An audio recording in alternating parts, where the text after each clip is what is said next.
उपस्थित भव्यात्मा जम्बूद्वीप के भरत क्षेत्र के आर्यखंड में भारत एक देश जो तीर्थंकर अवतार पुरुषों की चरण रज से परम पवित्र और पावन है, जिसकी माटी माथे पर लगाने के योग्य है।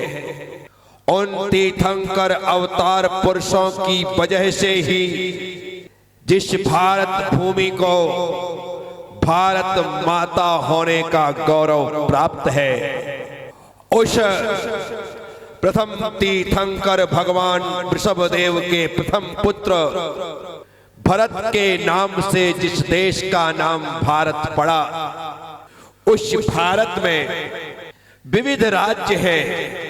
विविध राज्यों में एक राज्य बिहार प्रांत है, जिसे पहले वैशाली जनपद के नाम से जाना जाता था। वह वैशाली जनपद महाराज चेटक, जिनकी कृपा से धन धान्य से समृद्ध था, हरितमा से व्याप्त था, वहां लोग भूखे जागते तो थे लेकिन कोई भूखा सोता नहीं। सभी प्रकार की सुख समृद्धि वहां के लोगों के पास थी। राजा प्रजा वत्सल था। प्रजा का दुख राजा अपना दुख समझता था, प्रजा का सुख राजा अपना सुख समझता था। वह प्रजा का शोषण नहीं, प्रजा का पोषण करता था। वह राजा चेटक अपने समय में सारे आर्यावर्त में अपनी यश पताकाओं को फहराने वाला मुख्य राजाओं में से एक था। उसी राजा चेटक के जनपद में, राज्य में एक जनपद कुंडग्राम नाम से भी था। उस कुंडग्राम में महाराज सिद्धार्थ निष्कंटक राज्य करते थे। उनके पिता सर्वार्थ और उनकी माता श्रीमती ऐसे योग्य सुयोग्य पुत्र को पाकर के धन्य धन्य हो गए।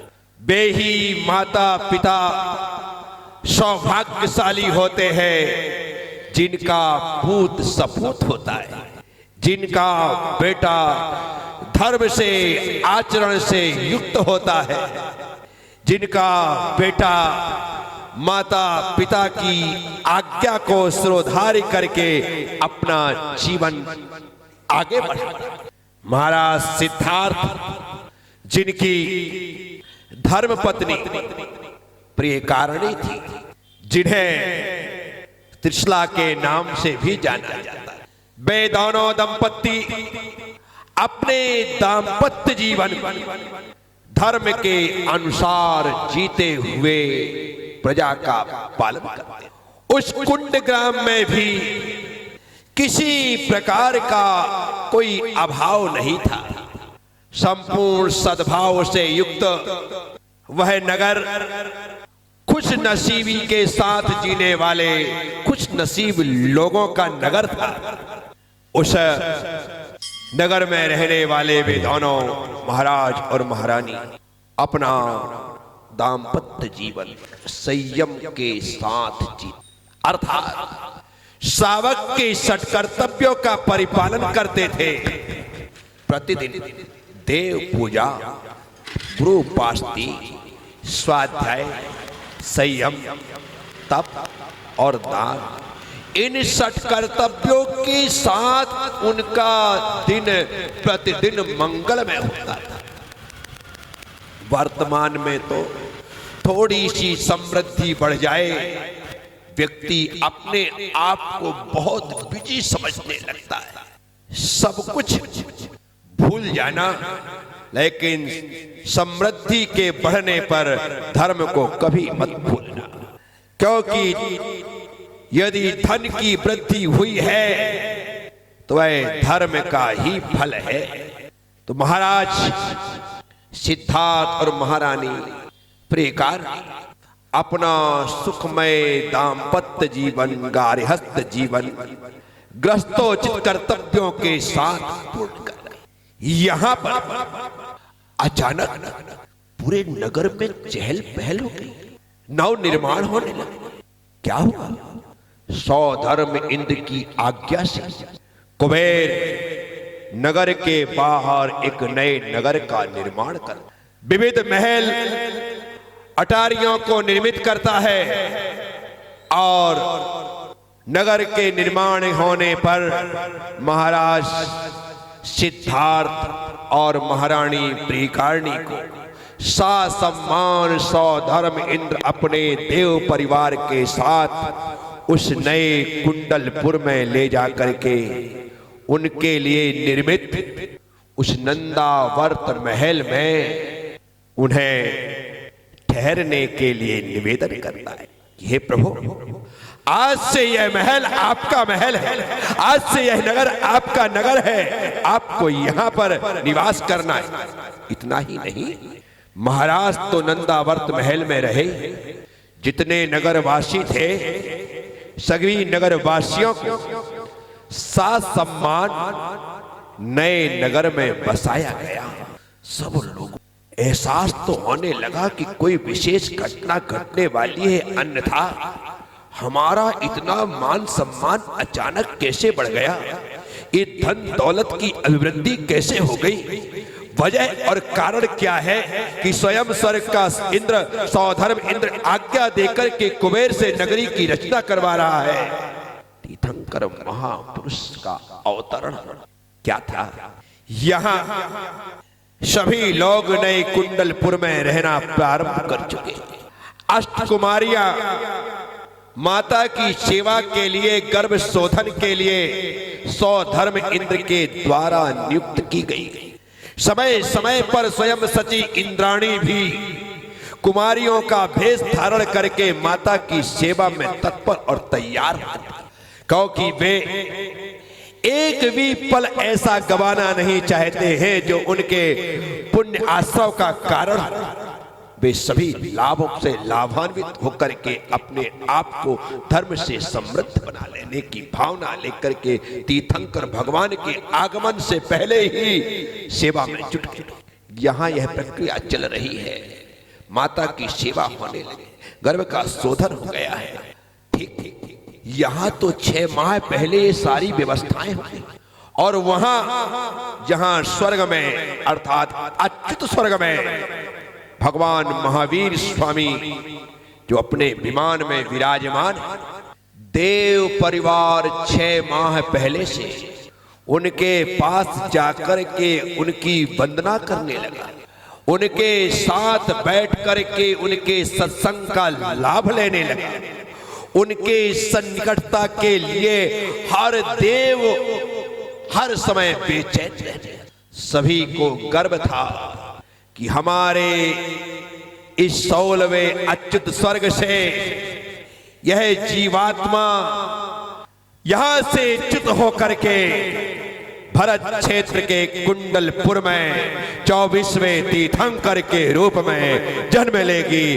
इस बात का गौरव सारे देव परिवार को है, इसलिए वे उस आत्मा के साथ, उस जीव के साथ अपना पूरा समय व्यतीत करने को तैयार है। ऐसा करके वे अपने सौभाग्य की सराहना। देखते देखते यह समय गुजरता है। एक रात मां निद्रा मग्न थी। अंतिम पहर में मां को उत्तम उत्तम उत्तम अति उत्तम सर्वोत्तम क्रमशः 16 स्वप्न दिखाई दिए। माने वे आश्चर्यकारी 16 स्वप्न देखे। उनके आनंद का, उनकी खुशी का ठिकाना ना। वे स्वप्न देख करके अभिभूत हुए। महत्वपूर्ण बात यह कि 16 स्वप्न देखने के पश्चात माता प्रियकारिणी देखती है कि एक गजराज उनके मुख से उनके उदर में प्रवेश कर रहा है। उन्होंने गजराज को अपने भीतर प्रवेश कर दिव्य मंगल ध्वनि के साथ माता की निद्रा भंग हुई। वे उठ करके आज अपने आप को एकदम तरोताजी महसूस कर रही हैं, एकदम हल्कापन महसूस हो रहा है। आषाढ़ कृष्णा षष्ठी का वह दिन भगवान गर्भ में आ चुके हैं। मां अपनी क्रियाओं से निवृत्त होने के पश्चात तैयार होकर महाराज के समक्ष पहुंचती है। महाराज उन्हें देखते हैं और देख करके कहते हैं, देवी राजसभा में आपको यहां आने की क्या जरूरत पड़ गई? सूचना कर देते, मैं स्वयं आपके महल में उपस्थित हो जाता। नहीं आ रही, ये वक्त आपको बुलाने का नहीं, ये वक्त आपको कुछ बताने का, आपको कुछ सुनाने का, और वह बात बताने के लिए है मैं आपके पास आई हूं। मैं अत्यधिक अधीर हो चुकी हूं, बेचैनी बढ़ती चली जा रही है। ऐसी क्या बात है देवी? स्वामी, ऐसी बात है जो आपको बताए बिना मुझे चैन नहीं पड़ सकती है। ऐसा कह करके तुम तो मुझे भी बेचैन किए देती हो। अब देर मत करो, बोलो, जल्दी बोलो, आखिर ऐसी कौन सी बात है जो तुम मुझसे कहना चाहती हो? हे देव, आज रात्रि के अंतिम पहर में मैंने ऐरावत हाथी को आदि लेकर सिंह, वृषभ, लक्ष्मी युगल, म्यून युगल, कलश युगल आदि 16 स्वप्न देखे हैं। सूर्य देखा है, चंद्र देखा है, देव विमान देखा है, भवनवासी का विमान देखा है, रत्न राशि देखी है, निर्धूम अग्नि देखी है। स्वामी, मैंने आज तक ऐसे स्वप्न नहीं देखे। इन स्वप्नों को देख करके मैं आश्चर्यचकित। ये स्वप्न कोई संकेत दे रहे हैं। मैंने अंत में अपने मुख से गजराज को प्रवेश करते हुए देखा। तुम संसार की समस्त स्त्रियों में महान हो। आज की तारीख में तुमसे महान इस संसार में और कोई दूसरी स्त्री नहीं है। स्वामी, अचानक मैंने ऐसा क्या कर दिया कि मैं संसार की समस्त स्त्रियों में महान?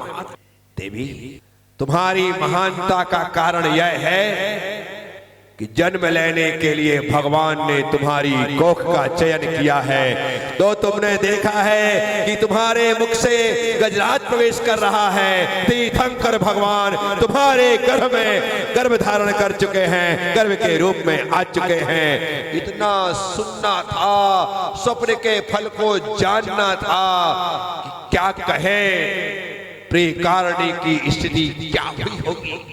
वह यह सुनने के पश्चात रोमांचित हो गई, एक एक रोम खड़ा हो गया, आनंद से भर गई महारानी कृष्णा, अहोभाव से भर गई महारानी कृष्णा।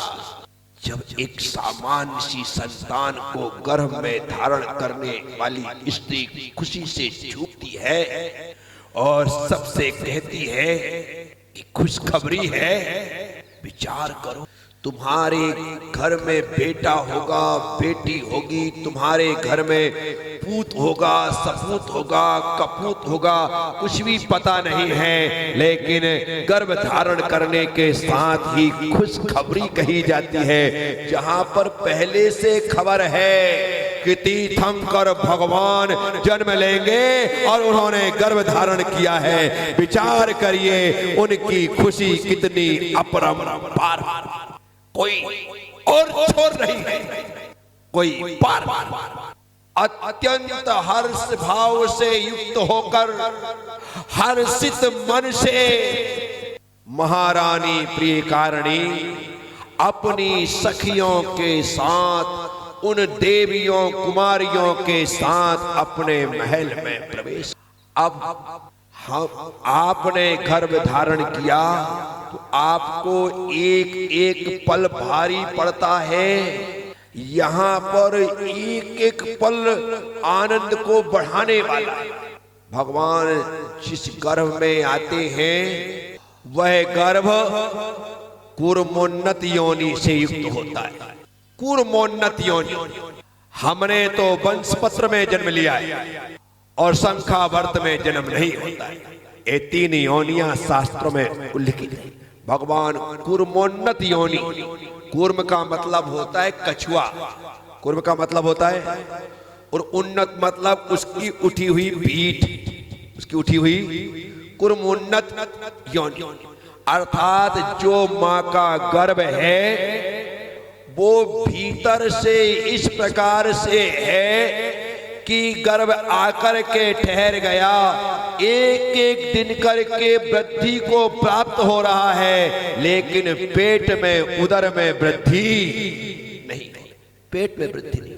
पेट तो ज्यों का त्यों ही रहता है। कोई माँ को देख करके कह नहीं सकता कि एक गर्भवती है। आपको तो देख करके कोई भी चौथे पांचवें महीने के बाद बता सकता था कि आप गर्भवती है, लेकिन भगवान को जब गर्भ धारण करते हैं तो माँ को देख करके कोई बता नहीं सकता। शास्त्रों में उल्लेख है भगवान गर्भ में ऐसे रहते हैं जैसे सूर्य का प्रतिबिंब जल में पड़ रहा हो। सूर्य का प्रतिबिंब जल में पड़े तो सूरज में का प्रतिबिंब पर पड़ रहा है, वहां पर सूरज नहीं होता है। बस भगवान भी प्रतिबिंब की तरह, स्फटिक की तरह उस गर्भ में विराजमान।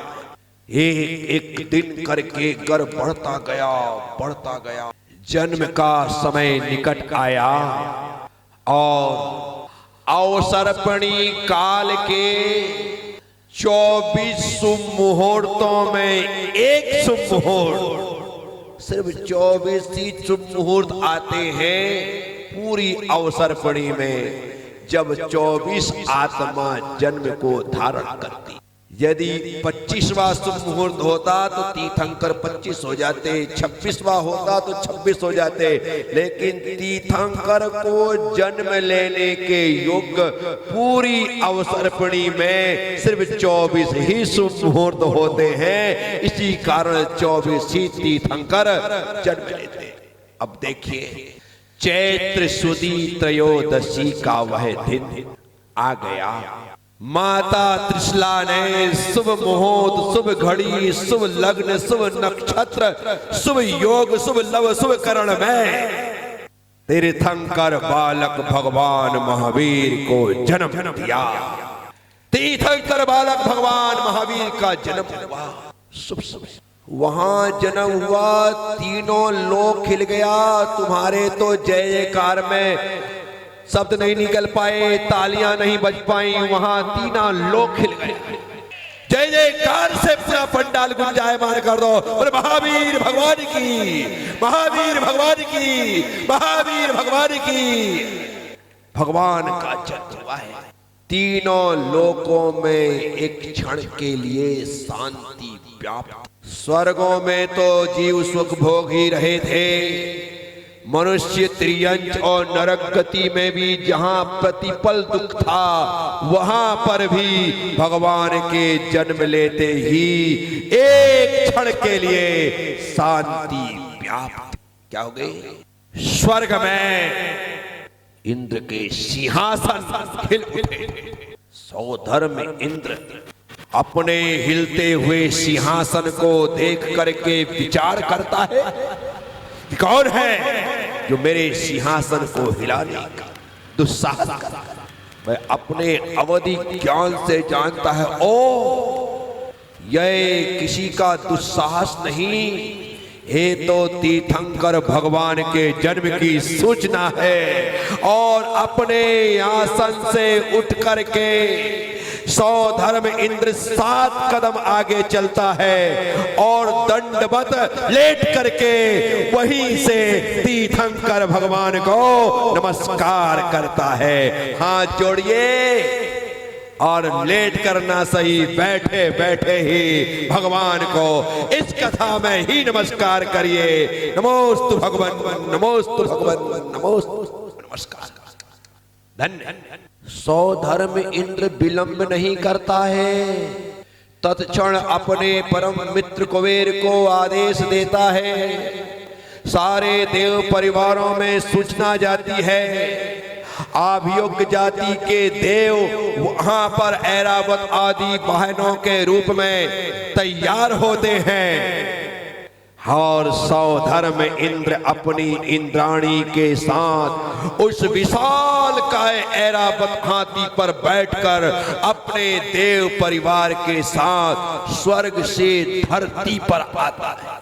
स्वर्ग से यदि देवों को धरती में कोई बुला सकता है तो सिर्फ देवाधिदेव ही बुला सकते हैं, बाकी किसी में वह ताकत वह शक्ति नहीं है, सिर्फ वही बुला सकते हैं। इसीलिए जिनके चरणों में सतेंद्र नमस्कार करते हो, 100 के 100 इंद्र जिनके चरणों में प्रणाम करते हो, वे तीर्थंकर भगवान अवतरित हुए हैं। साथियों, सौधर्म इंद्र धरती पर आया, धरती में इस भरत क्षेत्र में आया, भरत क्षेत्र के इस भारत देश में आया, भारत देश के इस कुंड ग्राम में आया और कुंड ग्राम में आने के बाद उस सौधर्म इंद्र ने सबसे पहले नगर की परिक्रमा लगाई। किसकी? किसकी? नगर की परिक्रमा लगाई। कितनी? 1 2 3 परिक्रमा लगा। 3 परिक्रमा लगाने के बाद मुख्य द्वार से उन्होंने नगर में प्रवेश किया। नगर में प्रवेश करने के पश्चात सौधर्म इंद्र अपनी सची इंद्राणी के साथ महल में प्रवेश करते हैं। महल में प्रवेश करने के पश्चात अब बारी है अंतःपुर में प्रवेश करने की। तो सौधर्म इंद्र बाहर ही खड़े होकर के अपनी सची इंद्राणी से कहते हैं, देवी, इससे आगे जाने का अधिकार मेरा नहीं, मेरा अधिकार क्षेत्र पूरा हुआ, अब तुम जाओ और जाकर के तीर्थंकर बालक को लेकर आओ। बस इंद्राणी अंदर जाती है, जाकर के माता को पहले मायामयी निद्रा में सुलाती। मायामयी निद्रा में ये व्यवस्था है, यदि माँ की नींद खुल गई और अपने पास बेटे को नहीं देखा तो इस वजह को माँ को कष्ट हो जाएगा।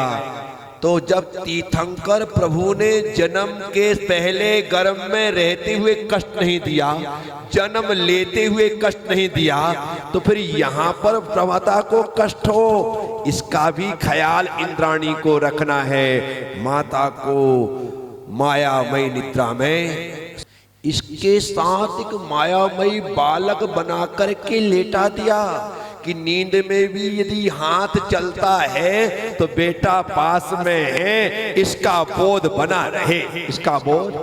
अन्यथा माता का सोना पर्याप्त था, लेकिन नींद में भी हाथ पांव चलते हैं। बोलो हाँ, नींद में भी हाथ पांव। तो एक मायामयी बालक भी बनाया और बना करके लेटा दिया कि माँ यदि हाथ यूं करे तो बेटा उसके आंचल से चिपका रहे और वह ऐसा करने के बाद तीर्थंकर बालक को इंद्राणी ने गोद में, और जैसे ही गोद में लिया, तीर्थंकर बालक के अप्रतिम रूप को देख करके इंद्राणी दंग रह जाती है कि ऐसा सुंदर स्वरूप परमात्मा का सबसे पहले मुझे अपनी आंखों से देखने का अवसर प्राप्त हो रहा है। क्या कहिए, इंद्राणी ऐसी विशुद्धि से युक्त हो जाती है, उसकी आंखें तीर्थंकर बालक के मुख से हटने का नाम नहीं लेती है, और इस परिणाम की विशुद्धि की वजह से उसी समय सची इंद्राणी अपने स्त्री लिंग का छेदन कर देती है। और ये सबसे बड़ा काम हो गया, स्त्रीलिंग का छेदन। सिर्फ प्रथम दर्शन तीर्थंकर भगवान का, ये पर्याय सुखमय नहीं है, ये पर्याय सुचिता से युक्त नहीं है, ये पर्याय निर्भयता से युक्त नहीं है। स्त्री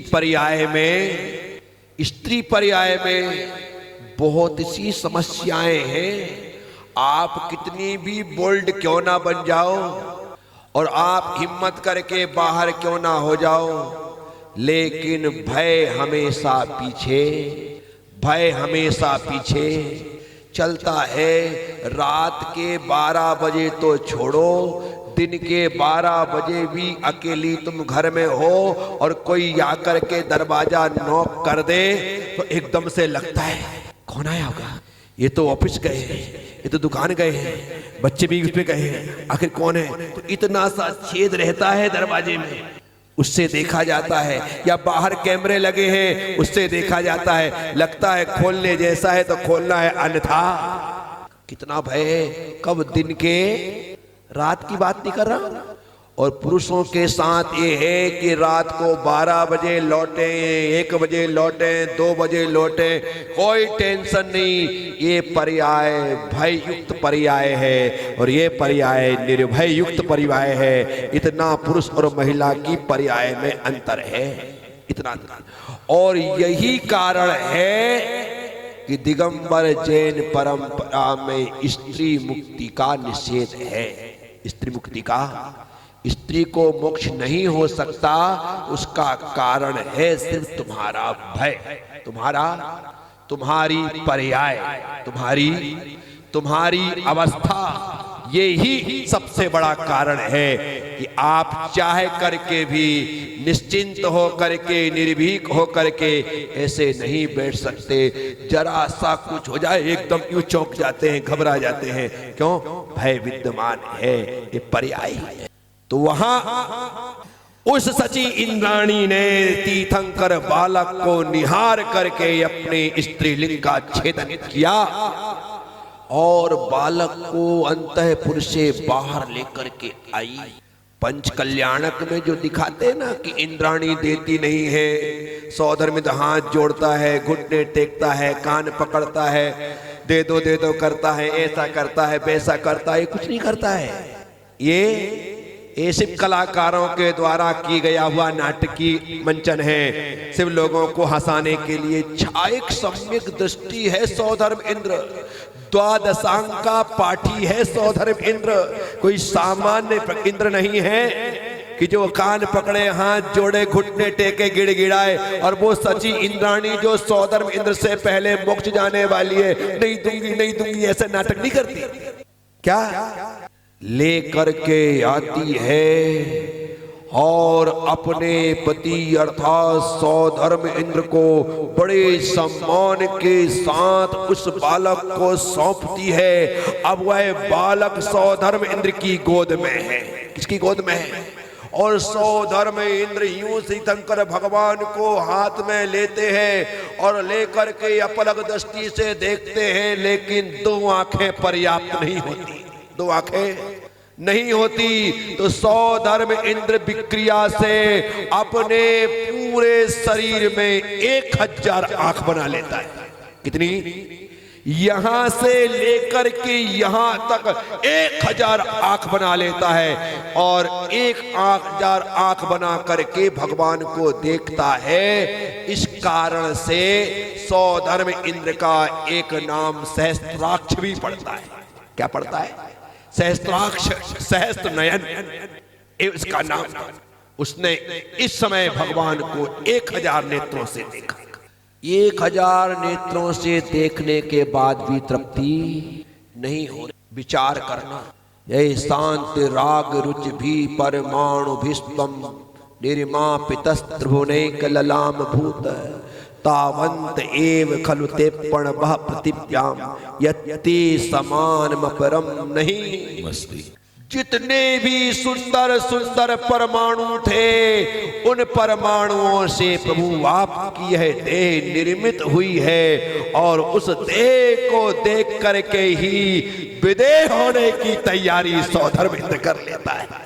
ऐरावत हाथी पर बैठे करके फिर पांडुक शिला की ओर जाते। सुमेरु पर्वत पर पांडुक वन और पांडुक वन में पांडुक शिला, उस पांडुक शिला में जो पूर्व का पांडुक वन है उसमें भगवान को विराजमान करके सौधर्म इंद्र 1008 कलशों से भगवान का क्षीर सागर से लेकर के पांडुक शिला तक दोनों तरफ क्रम से देव खड़े हो जाते हैं।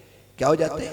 क्रम से खड़े हो जाते हैं। हमें तो क्रम से खड़ा करना पड़ता है, आगे पीछे धक्का मुक्की करते हैं। क्रम से खड़े हो जाते हैं और खड़े होकर के क्षीर सागर से कलश भरे जाते हैं। 10 योजन चौड़ाई वाले, 4 योजन गहराई वाले, 1 योजन मुक्ते कलश ढोरे जिन राजा।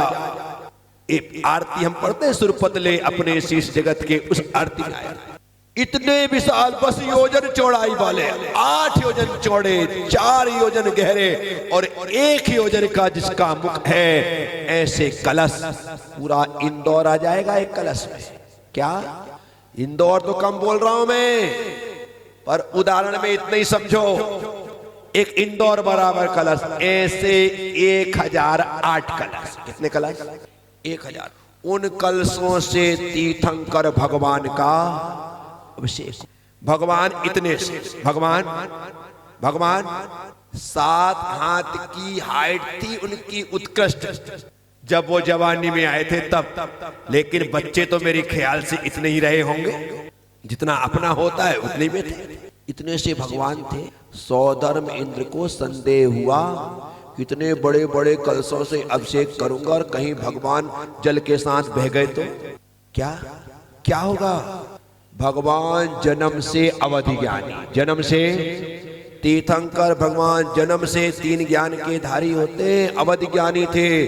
उन्होंने तुरंत अवधि ज्ञान से जाना कि इंद्र को संदेह हो रहा है। उन्होंने अपनी नासिका से श्वास छोड़ी। क्या छोड़ी? इस श्वास छोड़ने से ऐसी स्थिति बनी जैसे तूफान आ गया। क्या हुआ?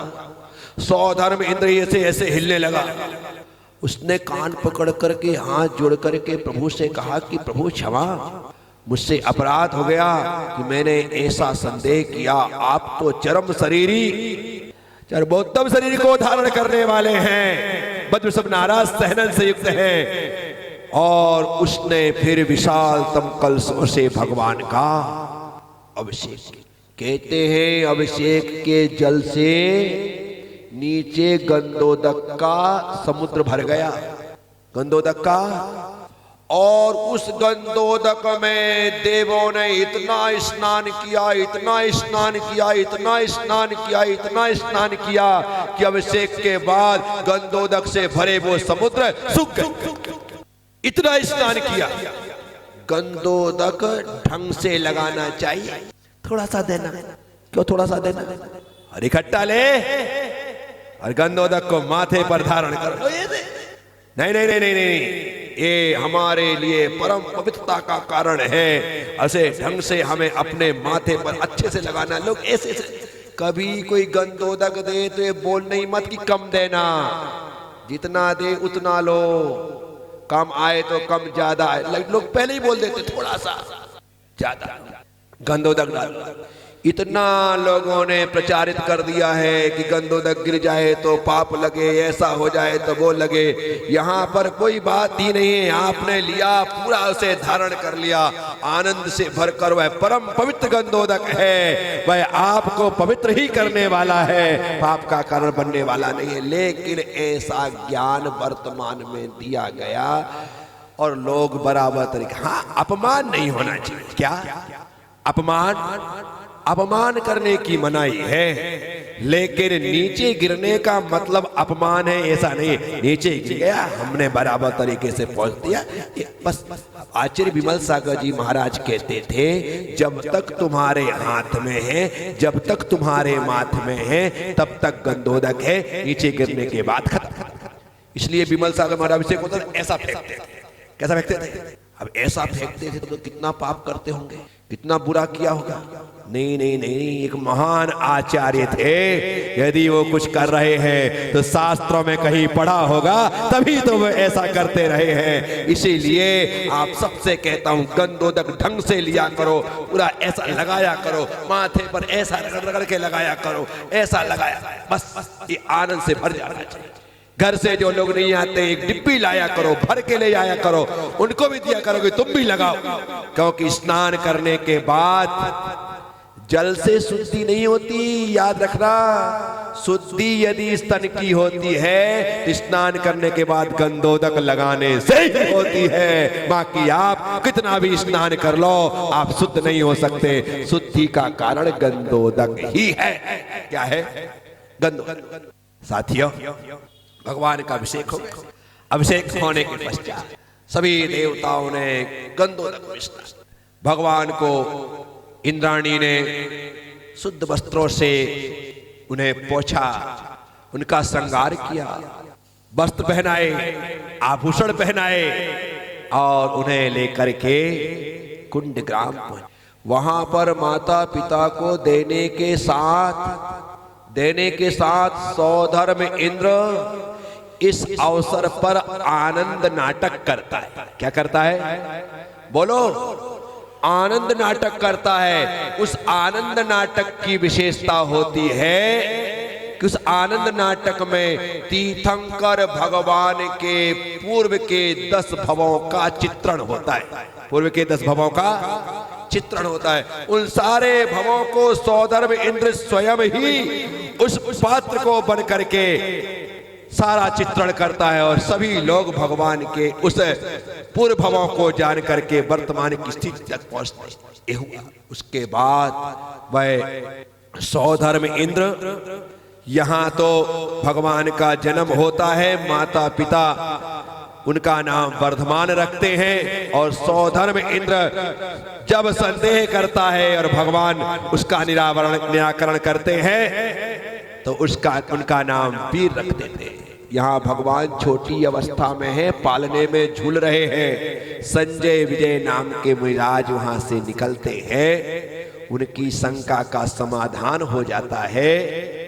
वे आते हैं और पालने के समक्ष खड़े होकर के कहते हैं कि ये बालक वर्धमान नहीं है, ये बालक वीर नहीं है, इस बालक को देख करके हमें मति मिली है, इसलिए सनमति हैं और उनका नाम सनमति घोषित कर दिया जाता है।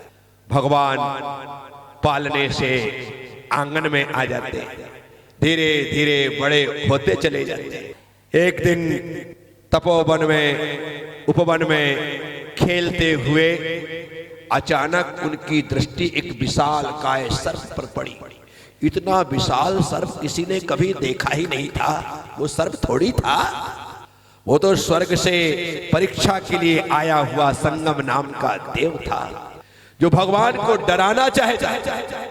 सर्प को देख करके भगवान के सारे साथी तो यहां वहां भाग गए। कोई पेड़ों से चिपक गया, कोई पेड़ों पे चढ़ गया, लेकिन इस तरह की अफरा तफरी देख करके बालक वर्धमान ने यहां वहां दृष्टि दौड़ाई तो देखा कि सामने से एक विशाल काय सर्प चला आ रहा है। आया था वह भगवान को डराने।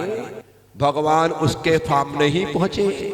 जब वह फण को यूं पटकने लगा तो भगवान को लगा ये मानने वाला नहीं, वे उसके फण पर खड़े हो गए। वो तो संगम देव था, उसने फण को बड़ा किया और भगवान को आकाश में उठा कर ले गए। सारे साथी सखा सब घबरा गए, पसीने से तरबतर हो गए कि अब वर्धमान का क्या होगा, अब तो सर्प इसे डस लेगा और हमारा साथी। परंतु वो तो कर्म को काटने आए थे, सांप से क्या काटेगा, सांप से क्या काटेगा। जब देखा वर्धमान ने कि ये मानने वाला नहीं है तो उन्होंने अपने दाएं पैर का अंगूठा धीरे से दबाया। क्या किया? इतनी ताकत होती है तीर्थंकर भगवान में कि तीनों लोगों को एक पल में पलट सकते। धीरे से दबाया और जैसे ही दबाया कि उसका फण जमीन से लग गया। अपने असली रूप में प्रकट होकर के हाथ जोड़ करके कहता है कि प्रभु माफ कर दो। मैंने स्वर्ग में आपके बल की प्रशंसा सुनी थी, आपकी निर्भयता की प्रशंसा सुनी थी, विश्वास नहीं हुआ इसलिए चल करके आया, मुझे माफ करिए। आप वर्धमान नहीं हैं, आप वीर नहीं हैं, आप सन्मति नहीं हैं, आप तो अतिवीर हैं और उनका नाम अतिवीर। साथियों, भगवान वृद्धि को प्राप्त हो रहे हैं। एक दिन गजशाला का एक हाथी पागल हो गया। पागल होकर के इसने उत्पात मचाना प्रारंभ कर दिया। नंदावर्त महल के सामने जब हाथी आया, बहुत शोरगुल हो रहा था। पूछा क्या बात है? गजशाला का हाथी पागल होकर के उत्पात मचा रहा है, तो उसे पकड़ा क्यों नहीं जा रहा है? भाई किसी के बस में नहीं है, काबू में नहीं है, ठहरो मैं आया। और भगवान बाहर निकले। हाथी ने भगवान ने हाथी को, दोनों ने एक दूसरे को देखा। देखने के पश्चात उस मदोन्मत्त हाथी से भगवान ने कहा, गजराज ठहर जाओ, अन्यथा मुझे अपनी वज्र मुष्टिकाओं से प्रहार करना पड़ेगा। इतना सुनना था कि हाथी जड़वत हो गया, जहां खड़ा था वहीं खड़ा हो गया। उसकी मदोन्मत्ता समाप्त हो गई, उसकी उद्दंडता समाप्त हो गई। वह सिर झुका के खड़ा हुआ। भगवान उसके पास पहुंचे। हाथी ने भगवान को अपनी पीठ पर बिठाया, नगर की 3 परिक्रमा लगाई और शांत भाव से गजशाला में चला गया। इस दृश्य को देख करके नगरवासियों ने कहा, ये बालक वर्धमान वीर सन्मति अतिवीर नहीं, ये तो महावीर है और उनका नाम महावीर हो गया। बोलो महावीर भगवान की जय। महावीर उनका नाम हो गया। समय व्यतीत होता गया। एक दिन भगवान ने उल्कापात देखा, संसार की नश्वरता का बोध हो गया। वैसे तो बैराग के पहले उनके विवाह के लिए बहुत रिश्ते आए, लेकिन भगवान को उस रास्ते पर चलना ही नहीं था, इस कारण से उन रिश्तों को स्वीकार नहीं किया। महाराज जितशत्रु चाहते थे कि मेरी पुत्री यशोदा से भगवान का विवाह हो जाए, क्योंकि श्वेतांबर समाज में कहा जाता है कि भगवान का विवाह हुआ, लेकिन भगवान अविवाहित रहे, बाल ब्रह्मचारी रहे। उन्होंने विवाह हो जाए ऐसा वे चाहते थे, लेकिन जितशत्रु की पुत्री यशोदा से भगवान महावीर स्वामी ने विवाह। यहां पर महाराज जितशत्रु बैरागी होकर के मुनि बन जाते हैं और मुनि बन करके केवल ज्ञान प्राप्त करके मोक्षगामी भी हो जाते। यहां भगवान को उल्कापात देख करके वैराग हुआ। लौकांतिक देवों ने आकर के भगवान के वैराग की सराहना की। भगवान पालकी में बैठ करके तपोवन पहुंचे, पंचमुष्टि केश लॉन्च किया और केश लॉन्च करके उन्होंने महाव्रतों को धारण कर लिया। वे मुनि बन गए, मुनि वर्धमान, मुनि महावीर। और भगवान 2 दिन का उपवास ग्रहण करके ध्यान में लीन हो गए। 2 दिन के पश्चात महाराज तीसरे दिन आहार चर्या के लिए निकलते हैं और भगवान महावीर आहार चर्या के लिए निकलते हैं। कोल ग्राम में रहने वाला राजा कोल अपनी धर्म पत्नी के साथ तीर्थंकर भगवान महावीर स्वामी को चर्या के लिए आया हुआ देख करके सापत्ती खड़े होते हैं। हे स्वामी नमोस्तु नमोस्तु नमोस्तु नमोस्तु। महान पुण्यशाली उस महाराज के समक्ष महामुनिराज जाकर के खड़े हो जाते। ऐसा लग रहा था जैसे सुमेरु पर्वत अपना स्थान छोड़ने का कोई ठिकाना नहीं। नाम कूल और ऐसा अनुकूल प्रसंग उसे प्राप्त हो गया तो सारे प्रतिकूल वातावरण उसके जीवन से सदा सदा के लिए समाप्त हो गए। भगवान का प्रथम आहार हुआ, भगवान साधना में लीन हो गए, उनकी कठोर साधना चलती रही। भगवान विहार करते हुए उज्जैनी आए। उज्जैनी में अतिमुक्तक शमशान में उन्होंने रात्रि योग धारण किया। वहां के स्थाणु रुद्र ने समझा किया है मेरे स्थान पर अनधिकृत कब्जा कर लेना चाहता है, इस स्थान को अपना बनाना चाहता है, इसलिए इस दुष्ट को यहां से भगाना चाहिए। उस स्थाणु रुद्र ने भगवान पर बहुत उपसर्ग किए, लेकिन वो भगवान को टिका ना सका। भगवान ध्यान में ली, सुबह हुई, उस स्थाणु रुद्र ने हाथ जोड़े, भगवान को प्रणाम किया, उपसर्ग दूर हुआ। भगवान वहां से विहार करके आगे चले। वो उज्जैन जहां पर भगवान ने तपस्या की, सिर्फ उज्जैनी का नाम भगवान की तपस्या के रूप में उल्लिखित है शास्त्रों में। इसी कारण से मैंने भगवान महावीर स्वामी की तपोभूमि का निर्माण उस उज्जैनी की धन्य धरा पर करवाया।